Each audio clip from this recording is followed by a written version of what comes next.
Hi, welcome back viewers. Today we are going to discuss about the class alkaloids అనమాట. So alkaloids అంటే ఏంటంటే alkaloids అనేవి secondary metabolites అంటాము. Alkaloids అనేవి ఇవి నత్రజని ఉప ఉత్పన్నాలు మరియు విషపూరితమైనవి. మొక్కల వివిధ భాగాల్లో ఇవి నిల్వ చేయబడతాయి అన్నమాట. వివిధ రకాలైనటువంటి మొక్కల యొక్క భాగాలలో ఎటువంటి ఆల్కలాయిడ్స్ అనేవి ఉన్నాయనే విషయం మనం ఇక్కడ గుర్తుపెట్టుకోవాలి. సో ఇక్కడ చూడండి, టేబుల్ లా కనిపిస్తుంది చూడండి. సో ఆల్కలాయిడ్, సో మొక్కలోని యొక్క భాగము, ఉపయోగము, అదేవిధంగా మొక్క శాస్త్రీయ నామం గురించి మనం తెలుసుకోబోతున్నాం. ఓకేనా. సో ఆల్కలాయిడ్స్, టానిన్స్, రెజిన్స్, జిగుర్లు, లెటెక్స్ ఇవన్నీ మనకి సెకండరీ మెటబోలైట్స్ అంటాం. అంటే ద్వితీయ జీవక్రియ ఉత్పన్నాలు అని చెప్పేసి అంటాం. ఓకేనా. నెక్స్ట్ ఆల్కలైడ్ తీసుకుందాం. ఫస్ట్ ఆల్కలైడ్ ఏంటంటే క్వినైన్ ఏ పార్ట్ నుంచి తీసుకుంటారు అంటే మొక్కలు బెరడు పార్ట్ నుంచి తీసుకుంటారు. సో ఇది మలేరియా నివారణకి వాడతారు, అంటే యాంటీ మలేరియా డ్రగ్గా వాడతారు అన్నమాట. దీని యొక్క సైంటిఫిక్ నేమ్ సింకోనా అఫ్సినాలిస్.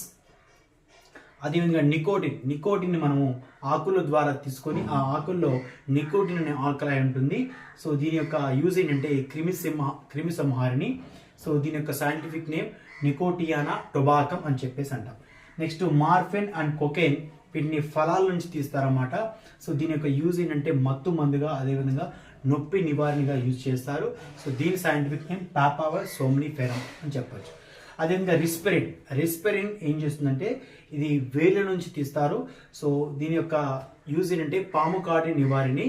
కాబట్టి దీని యొక్క సైంటిఫిక్ నేమ్ ఏంటంటే రావుల్ఫియా సర్పెంటియా అని చెప్పేసి అంటాం. సో నెక్స్ట్ కెఫెన్ అంటే విత్తనాలను తీసుకొని ఆ విత్తనాలు అనేవి దేనికి యూజ్ చేస్తారంటే నాడీ వ్యవస్థ ఉత్తేజకారిణి అంటాము.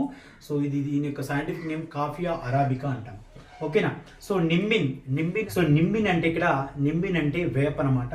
సో వేప చెట్టు యొక్క విత్తనాలు, వాటి యొక్క బెరడు, ఆకుల్ని మనము యాంటీసెప్టిక్గా యూజ్ చేస్తాం. సో వాటి యొక్క ఉపయోగం యాంటీసెప్టిక్ అనమాట.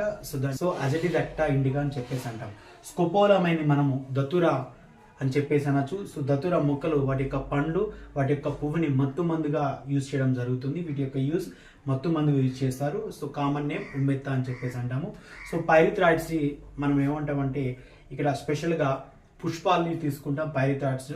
సో వీటిని వేటికి యూజ్ చేస్తారంటే కీటకనాశులుగా యూజ్ చేస్తాం, ఇన్సెక్టిసైడ్స్ యూజ్ చేస్తాము. అదేవిధంగా ఇది కామన్ నేమ్ గడ్డి చామంతి అని చెప్పేసి అనొచ్చు. అదేవిధంగా టానిన్స్ కూడా సెకండరీ మెటబోలైట్సే. సో ఇవి టానిన్స్ అనేవి తుమ్మ, తంగేడు నుంచి తీయడం జరుగుతుంది. సో టానిన్స్ తోళ్లను పదును చేయడానికి మరియు మందులలో వీటిని ఉపయోగిస్తారన్నమాట టానిన్స్.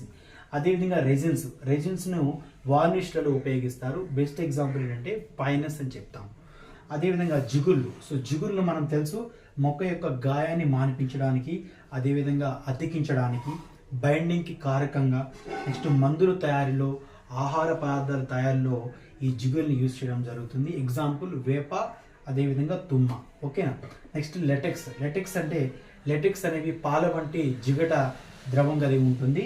సో ఇది లెటెక్స్ నుంచి రబ్బర్ యొక్క తయారీలో ఉపయోగిస్తారన్నమాట. సో దానికి బెస్ట్ ఎగ్జాంపుల్ అంటే హివియా బ్రెజిలియాన్సిస్ రబ్బర్ మొక్కని యూజ్ చేయడం జరుగుతుంది. అదేవిధంగా మనం నమిలేటువంటి చూయింగ్ గమ్ కూడా లెటెక్స్ నుంచి చికిలేటువంటి పదార్థం ద్వారా తయారు చేస్తారన్నమాట. అది కూడా లెటెక్స్లో ఉండేటి పార్ట్ అన్నమాట, గుర్తుపెట్టుకోండి. ఓకేనా. సో ఇలాంటి క్లాసెస్ మీకు నచ్చినట్లయితే లైక్ చేయండి, షేర్ చేయండి, ముందుగా సబ్స్క్రైబ్ చేసుకోండి. Thank you వరండర్.